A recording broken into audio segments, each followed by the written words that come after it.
दो बड़े अहम उनके जो रिजर्वेशंस थे, कंसर्न्स थे, एक तो शहजाद अकबर साहब को लेकर, लेकिन इमरान खान साहब ने एतमाद का इजहार किया शहजाद अकबर साहब पर। तरीन साहब के लोग अभी भी कह रहे हैं कि FIR उनके कहने पर हुई और वो सारा सब कुछ इन्वेस्टिगेट वही कर रहे हैं, मॉनिटर वही कर रहे हैं, उन्हें हटाया जाए। तो क्या कहेंगे प्राइम मिनिस्टर साहब जो हैं, क्या वजह उसकी हो सकती है कि वो समझते हैं कि नहीं जी बैरिस्टर शहजाद अकबर साहब जो हैं वो किसी किस्म की इंटरफेरेंस नहीं कर रहे तरीन साहब के मामले में?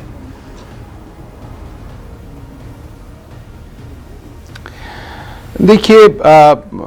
शाहज़ेब, इसमें बात यह है कि जो असल मुद्दा था वो ये था कि जो ये मेंबरान पार्लियामेंट आज तशरीफ़ लाए थे उनकी,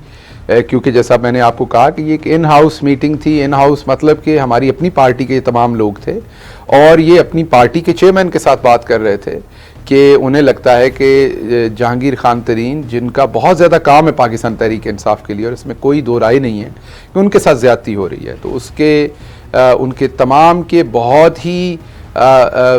सैर हासिल जो उनकी गुफ्तगू थी वो सुनी, तफसीलन गुफ्तगू प्राइम मिनिस्टर ने उनकी सुनी, जो उनके रिमार्क्स थे या उनकी जो गुजारिशात थी, और उसके बाद प्राइम मिनिस्टर ने उनके साथ अपना तबादला ख्याल भी किया, जिसका मैं अल्फाजबाजी में नहीं जाता क्योंकि वो दुरुस्त नहीं है, लेकिन उसका जो सियाको सबाक है, जो मतन है, जो समराइज़ है, वो ये है कि तरीन साहब के साथ किसी किस्म की ज़्यादती नहीं होगी और अगर किसी को